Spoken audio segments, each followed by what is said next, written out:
Good day to all my friends, subscribers, and viewers. So, we have another listing, guys. This is Ari Vlogging actually, no? The price was 500 pesos per square meter. Now, the owner is calling us to reduce the price into 3.5 million pesos. Negotiable and net, limpyo na. So, meaning, buyer will pay all transfer from seller to buyer. So, meaning, ikaw na buyer ang magbayad sa lahat sa pag-transfer sa iyong pangalan. From CGT, capital gain, documentary, notarial. So, sa inyo na lahat. So, this is the kubo, no? Small house or native house when the owner will have a vacation in the property. So, yan na po, no? This is along the road, barangay road. This is not big road, but still you can access because it's still a road. So, barangay road pa rin yan. Hindi lang masyadong malaki. So, ito po yung property, no? It's really flat terrain, but there's a little bit slightly sloping, but majority are flat terrain. And a little bit overlooking, guys, and fresh air, no? Because it's nearer to the sea. Doon ni siya sa, malapit lang to sa dagat. Hindi masyadong malapit, pero malapit talaga. So, ganyan po. Kasi maano lang nimo yung face pan. Yung first is the face pan, no? Then, there's a portion of rice field. So, this is a very nice listing, guys.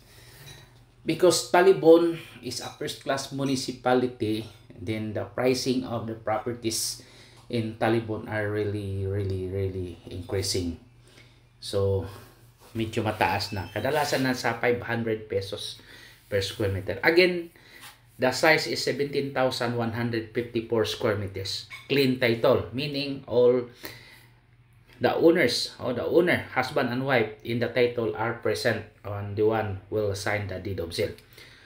So, maganda ito, guys. This is really good listing, no? Then there is a portion of rice field. So, pwede kayong magtanim ng pwede kayong magtanim sa rice field at saka sa upland. So, gusto kayong magtanim ng kamote, cassava, bulanghoy, or any kinds of crops. So, maganda dito, guys. Yung lupa is like silica. Kanang tinatawag naming silica, yung parang bass, yung sand. Yun po. Maganda. Saka, nasa loob tayo, medyo from the main barangay road, which is the concrete road, it is around 200 meters away. And then, there is a road going to the property. So, along the road pa rin yan, guys. Then, water, no problem. No, there is a water in the area. Malakas ang tubig. So, San Francisco o Talibon, Bohol, guys, no? Progressive barangay yan, guys. It's really a very progressive barangay. Then, just few minutes drive from the town proper of Talibon. So, Talibon is one of the first-class municipality and soon to become a city. So, sabi nila, because it's a northern part of Bohol province, guys. Northern part of Bohol province. Then, kung taga Cebu tayo, guys, doon may mga bangka, no? Dyan lang sa Hetape. So, pwede. At I know may mga mga bangka din dito. Kasi may malapit lang sa kasi malapit ito sa dagat. May mga beach din, malapit sa beach.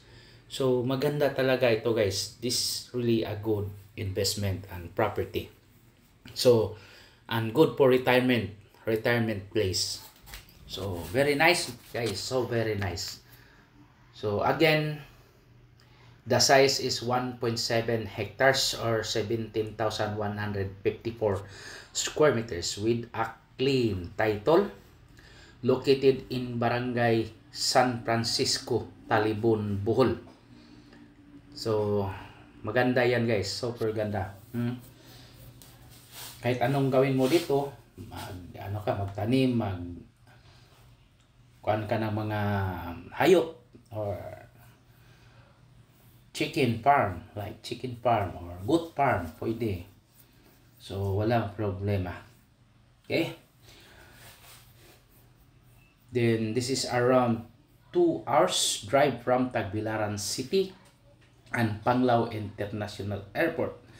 But usually guys, kasi ako taga Talibon man ako guys, sa Talibon, Bohol. This is located in Talibon, Bohol ha. Then pag magpunta ako sa Cebu, kadalasan doon ako sa Hitape, Bohol.